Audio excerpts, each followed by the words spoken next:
I used to think phenomenon like sleep paralysis only happened to those who believed in superstitions.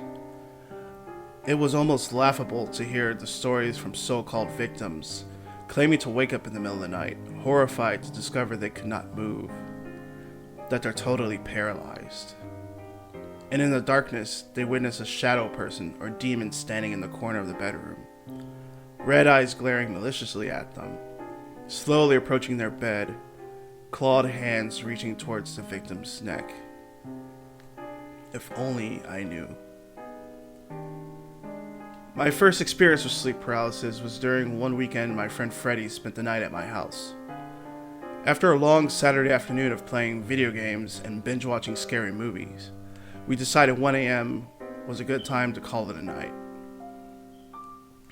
Because I didn't have an air mattress, I volunteered to sleep on the floor and let Freddie take the already too small twin-size bed.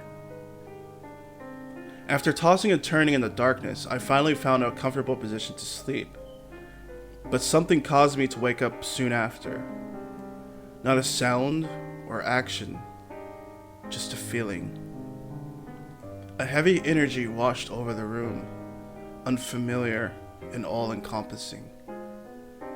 Even the air itself felt heavier and a lot colder than before, forming an icy blanket over me. I struggled to rise from the blanket on the floor and sit up. In the darkness, only one thing could be seen due to the street light hitting the bottom of the headboard in my room. And it was Freddie's face, petrified with a look of horror. Unmoving, unblinking, solid, and full of terror. His eyes were fixated down the bed, towards the black entrance to my bathroom. I called to him over and over, hoping to snap him out of it. I was too scared to even try to touch him. But nothing. Freddie remained motionless for what felt like an hour. And I finally built up the courage to leap towards the bedroom light. But before I could reach the light switch, Freddie let out the most horrific scream I have ever heard. It sounded like he was being dragged to hell. I screamed wordlessly, and it was like nothing I'd ever witnessed. It was just primal fear. I turned on the light, and my bedroom exploded with incandescent light. I quickly turned around to find my friend balled up in a fetal position, crying uncontrollably. I didn't know what to do, so I opened the bedroom door, but I was caught by an icy tight grip on my arm. It was Freddie. "Don't let anyone know about this, not a fucking soul. They'll put me away."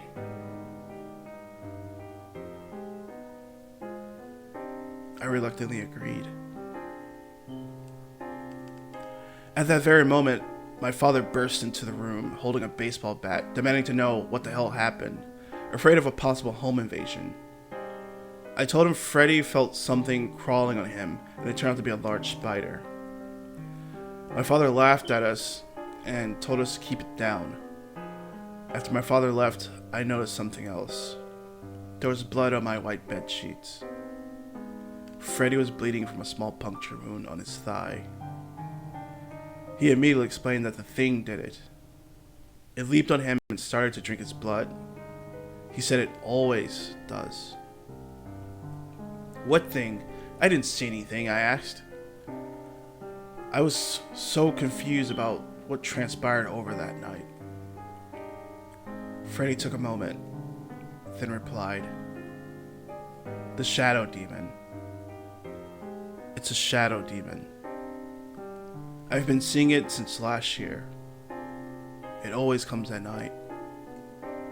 When it comes, I can't move or speak. I read online that it's called sleep paralysis. I'm just stuck there, not able to fight it off. It's horrible." I inquired what sleep paralysis was because I'd never heard of such a thing. Freddy explained that what it is and that he has suffered from it from over a year, and that it happens suddenly, maybe once every few months. Then just like that, we were back to sleep as if nothing ever happened. The day after, I had to lie to my mother about the origin of the blood on the bed sheets. I told her that Freddy fell out of the tree, and somehow she believed it. Problem solved. Flash forward 6 years, and we were starting college. Because I was the only person Freddy trusted with his dark secret, we decided to be dorm mates. Well, that and the fact that we were best friends. For the first month, everything was great. When we weren't in class or studying, we played video games, or we were going out hoping to pick up people at the bar, or just, off campus, hanging out. Typical college boy stuff. Then one night, it happened again. But it was far worse. As before, a darkness descended on the dorm, and I found Freddy frozen in terror, eyes now fixated above him. This time, there was no screaming. His eyes started to move around, and his body started to convulse, and foam bubbles formed on his mouth, as if he was having some sort of seizure. I tried to shake him awake. Freddy, get up, man. Snap out of it. Suddenly, his eyes switched their dead gaze down, and he looked towards me. And in that look between us, it felt like I descended into a fucking nightmare. I jumped backwards, scared for my friend's sudden movements. And then Freddy rattled out this deep, raspy moan. And he rose to a sitting position. His head jerked towards my direction, and a disturbing smile formed on his still foam-covered mouth. As I did in my childhood, I raced for the light switch, but before reaching it, I felt a negative energy coming from behind me, and when I turned around, I saw Freddy in a crouch position on his bed, mouth open wide, forming a gaping, toothy maw. He roared the scariest sound that had ever come from a living creature, in my opinion. It sounded unearthly. I screamed and fumbled with a lock on the dorm door. He sprung from the bed, and he landed on all fours on the floor, only 5 feet away from me. And when I finally got the door opened, I never took my eyes off Freddy. And at this time, his face was just sunken and darkened. I swung the door open and ran into the shadowy vacant corridor. I pisted my legs as fast as they could take me. I felt hot urine trickle down my legs, soaking into my shorts and socks. I didn't give a shit. I needed to get the fuck out of there. Tears rolled down my face as I struggled to breathe. I just kept running. And I yelled, "Help! Help! He's fucking crazy!" I yelled as loud as I could. I wanted to wake up the entire fucking building. Then I heard it. Snarling. Growling. Roaring. I turned around to see Freddy running, still on all fours, racing towards me.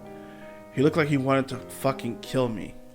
Like he wanted to tear the flesh off of my body with his teeth. I was so terrified.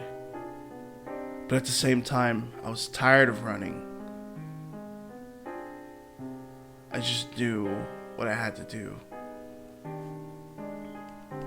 Freddy rushed towards me like a rabid dog, ready to rip my throat out.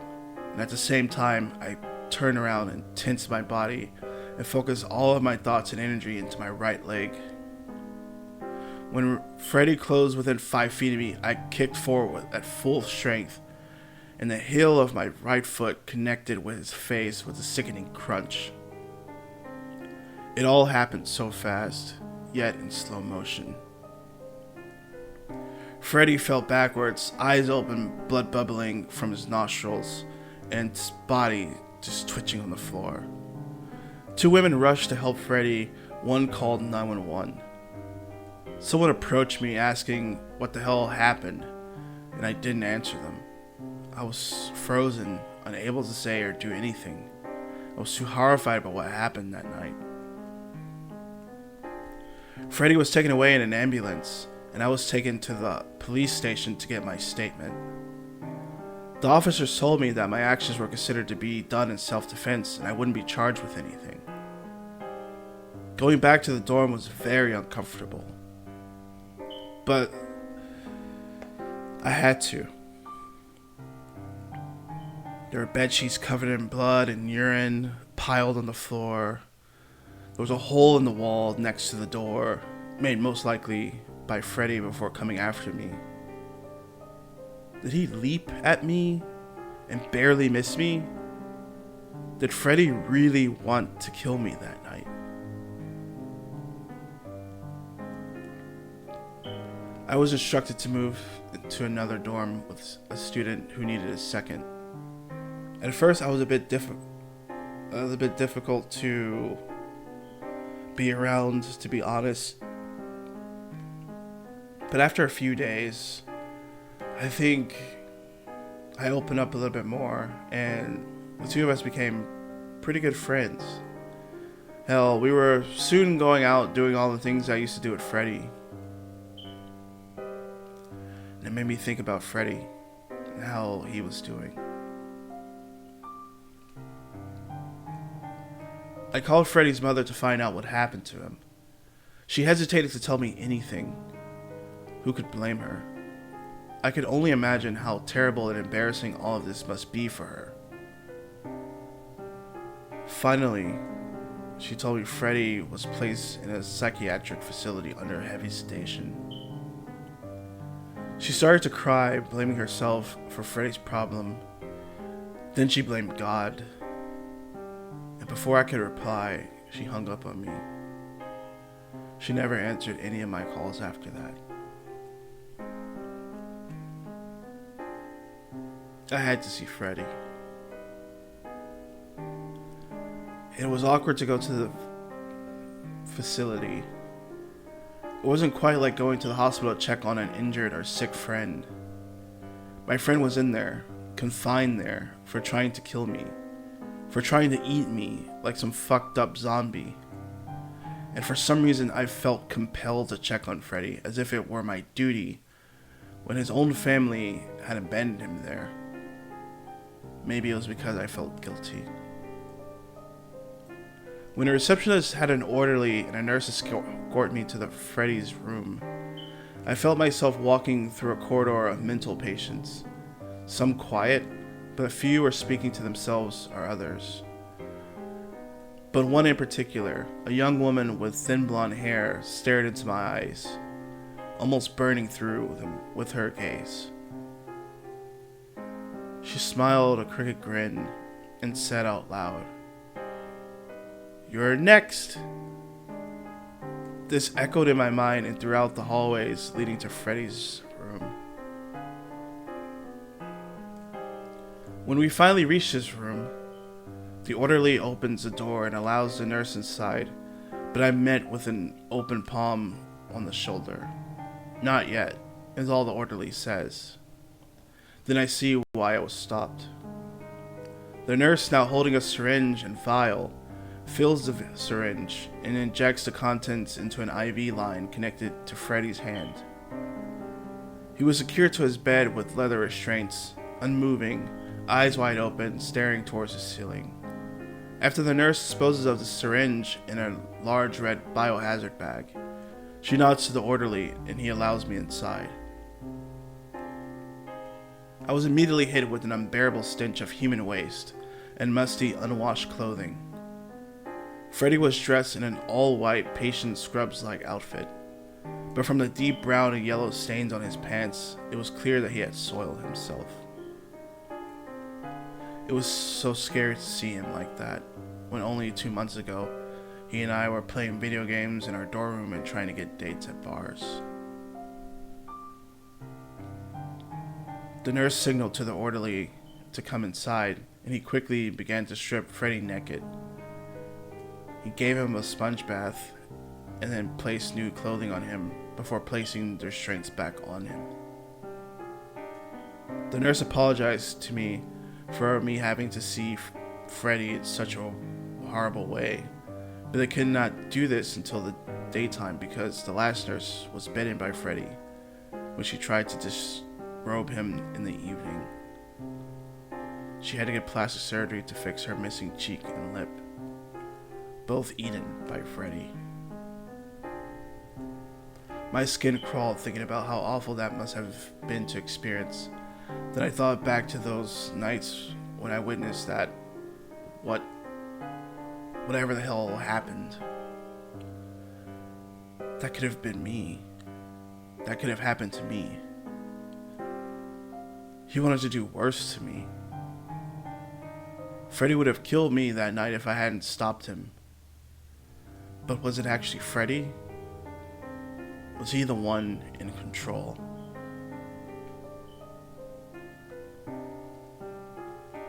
After the orderly stepped away with his own large red biohazard bag, I approached the pale, emaciated, lifeless body that once was my best friend. I touched his forearm, icy cold and moist from being wiped down a moment ago. A faint chemical yet metallic smell hit my nostrils.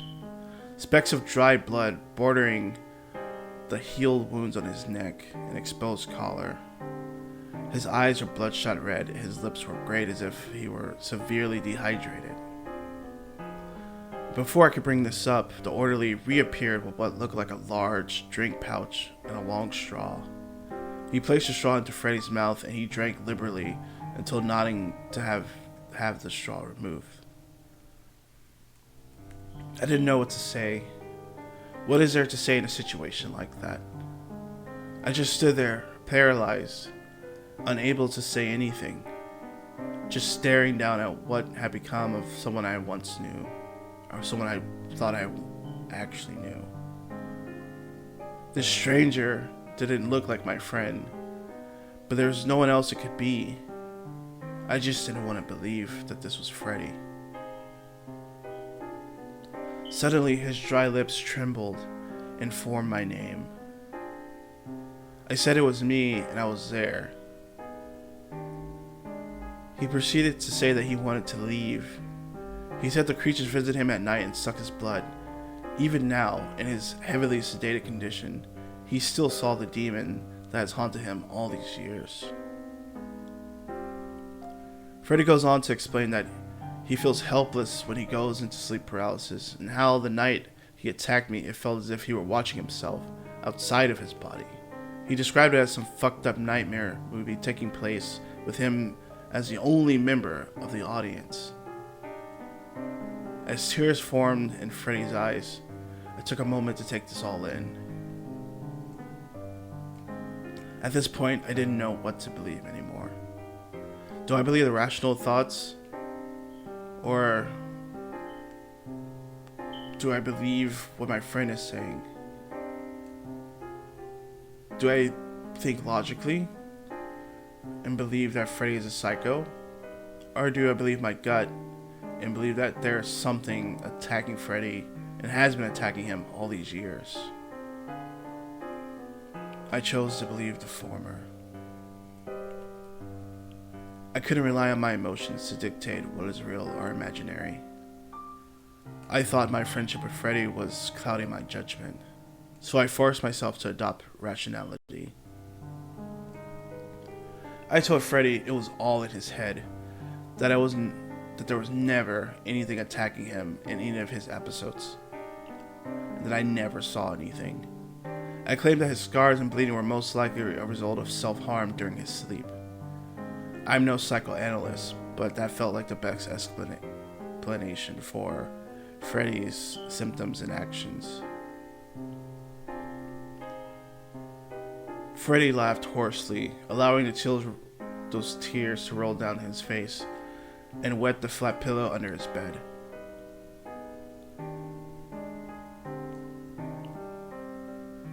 You think that you can explain away what's going on? Like I'm some psycho? You think you have no idea how this works, you fool. Do you not see that when I'm gone, it will come for you? This thing knows you now. It's almost finished with me, and soon I will be dead. Then you are next. Freddy laughed with a heavy cackle and turned his face away from me. I yelled and demanded what he meant by "I'm next," but before I could inquire further, the nurse and the orderly escorted me out of the room. My time was up. They said that I couldn't come back for another 2 days, so I reluctantly agreed to come back later, at least to find out what Freddy was talking about. The drive home was plagued with thoughts of a possible reckoning, because I took some part in Freddy's current situation. Some demon coming after me in the middle of the night to feed on my helpless flesh and drink my blood. The idea was nothing but laughable. I drowned out those thoughts with loud music and continued to McDonald's for a quick bite to eat before heading home. I watched a 3-episode binge of my favorite show online and then got ready for bed that night. Going to sleep wasn't difficult despite all that I experienced earlier. But later that night, I had a strange urge to wake up. I can't describe what it was, but it was some uncomfortable feeling to wake up, a sense of anxiety rising within me. And when I opened my eyes, I found myself lying flat on my bed, facing the ceiling. I tried turning to my side, but I couldn't. And I tried again, and I couldn't. I couldn't move. I was totally paralyzed. I could only move my eyes. And a chilling grip was on my chest, and it made it impossible to breathe. It felt as if icy hands were squeezing my lungs. I searched my surroundings for any explanation for what was going on. I could feel my blood pumping faster and faster as adrenaline entered my veins. The primal urge to run away enveloped my thoughts. Yet I couldn't do anything to act upon that urge. I was completely helpless, unable to move, but unable to feel every sensation of the bed sheets, the cold air from the ceiling fan blowing against my skin, the warmth of the pillow under my head.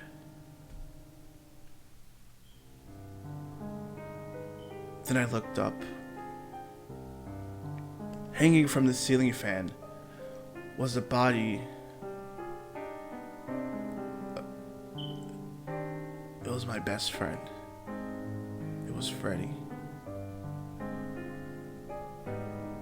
His body was bloodied, and there was a white sheet formed around his neck like a noose. His pale, hypoxia-plagued face was turned towards me, and his eyes were missing. His nose was missing. His mouth was just wide open. I tried to scream, but I couldn't produce a sound. My body ached from the effort, but nothing changed. I tried to look at my roommate on the other side of the dorm room. He was turned on his side, facing away from me, fast asleep. I was on my own. Then I looked back at Freddy's corpse. His stiff limbs and head slouched on his shoulder made me think that at any moment, Freddy could just jump to life. But then suddenly his face changed. It was a face of anger, of rage. In his eyeless sockets, I could still tell that Freddy was now staring at me with a newly formed hatred painted on his face, with blood, cuts, and bruises. Some animalistic rage radiated from the body that was hovering over me. And then suddenly, the gurgled sounds formed from within Freddy. He gurgled blood-coated croaks that I quickly understood as, "You let me die. You're next. I will see you in hell." Then he was gone. No sign of Freddy anywhere. I started to regain control of my body and quickly sat up in my bed. I threw my pillow at my roommate, who woke up angrily. I told him everything that happened. Not surprising,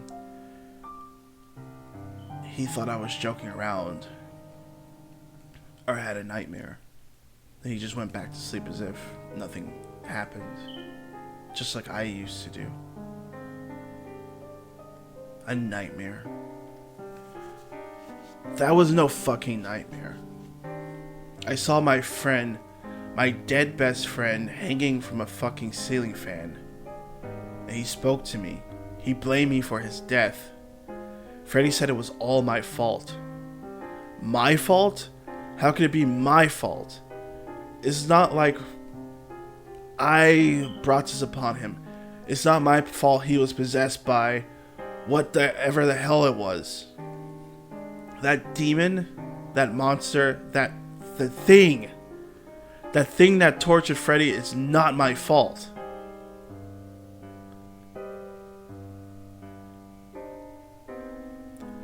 The next day, I found out Freddy was dead. Suicide, according to the nurse on duty. Asphyxiation, as they call it. My blood ran ice cold and I dropped my phone. Asphyxiation? How could Freddy have killed himself if he was strapped down to the bed with restraints and heavily sedated? Something wasn't right. And when it came to me, I nearly fainted in shock what I had to do. I needed to ask the nurse.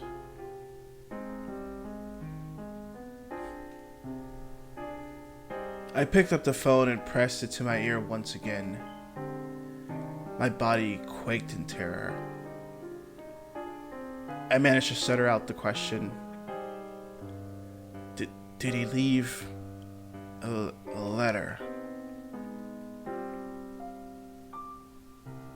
The line went dead silent for nearly a minute. Then the nurse asked me how I knew there was a letter, and if I had spoken to anyone. I promised her I didn't. More silence followed, with the sound of breathing on the sound of a door closing following it.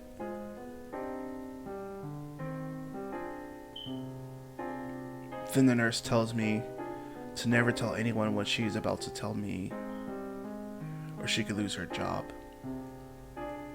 I promised her 3 times I wouldn't tell a soul. The nurse takes a deep, long breath.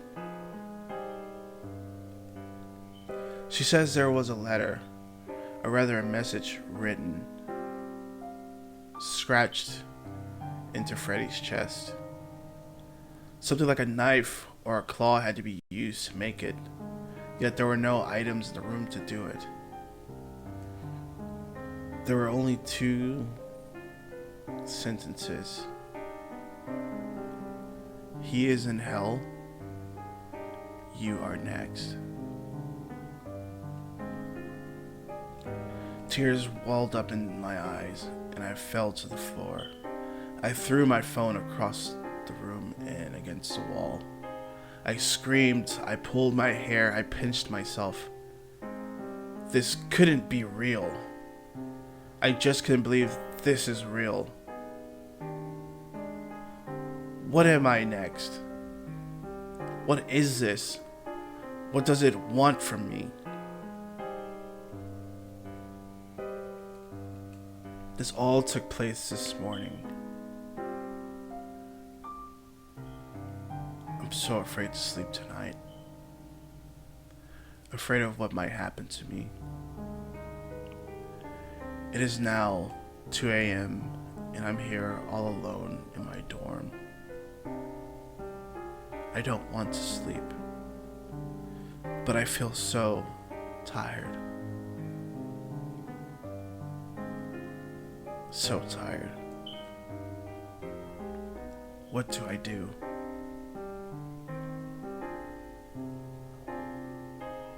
No matter what I do, I will have to sleep. And then it will get